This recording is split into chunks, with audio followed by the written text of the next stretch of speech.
The last section of a museum is speed. It is a place in which the atmosphere, the noise of the races penetrate into the museum. These sections display the victories, the heroes behind the wheel, the legendary challenges, but also the sportness, performance and driving pleasure. It is a place in which all the cars are red, Alfa Red. A Legend is Born tells the story of the great feats of this brand until the Second World War. An adventure that began with the victory of Ugo Sivocci's RL at the Targa Florio in 1923, and which saw the debut of the symbol of the four-leaf clover. In 1925, the GP Tipo P2 won the first World Championship for Grand Prix vehicles. It was a revolutionary car which launched the era of Vittorio Jano. 2 liters, 8-cylinder, and for the first time a volumetric compressor. A technology that would make Alfa Romeo great in the 30s. The legendary P3 that saw Nuvolari star in his biggest endeavors. Then the AC 2900B Speciale Le Mans, one of the museum's masterpieces. The Tipo C that prevailed at the Vanderbilt Cup in 1936, and the 512. Up to the two impossible two-engines monopostal.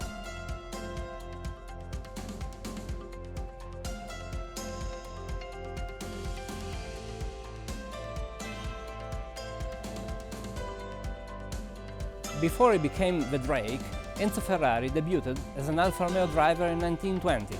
In 1929, he founded the Scuderia Ferrari, that soon became the Alfa Romeo's official racing department. That period brought Alfa many victories, but also extraordinary cars, which displayed the Alfa Romeo emblem on the bonnet and the prancing horse of Ferrari on the side. There were also outstanding vehicles, like the Bimotore, 2-engine, 1 engine in the front and 1 in the rear, for an overall power of 540 horsepower, and a speed record that Tazio Nuvolari set on the Firenze-Mare highway at over 350 km/h.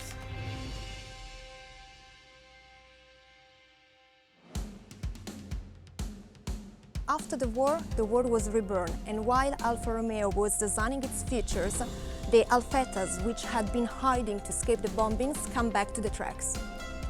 Designed in 1938, the 158 has a 1.5-liter inline 8-cylinder engine with volumetric compressor. In the beginning, it had 185 horsepower, but when the first F1 World Championship started in 1950, it has already reached 350 horsepower.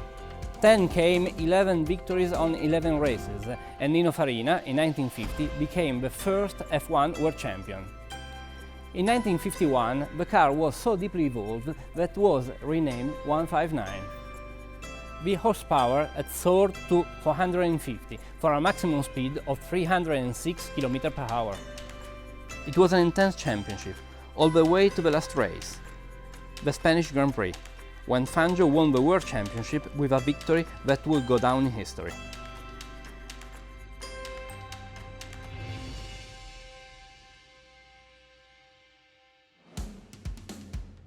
In the 60s, Alfa Romeo returned to the races with Carlo Chiti's Auto Delta, and the Tipo 33s returned to the Sport Championship. Created in 1967 with 2-liter engines, they soon rose to 3 liters, and in 1975 and 1977 they won 2 World Championships for sport vehicles. But the true masterpiece of the project is the 33 Stradale, which, as its name indicates, was a car conceived for the road use.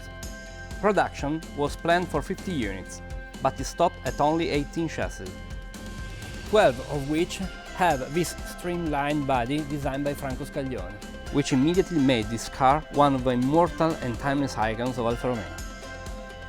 It is a time in which different categories, cars, championships succeed each other.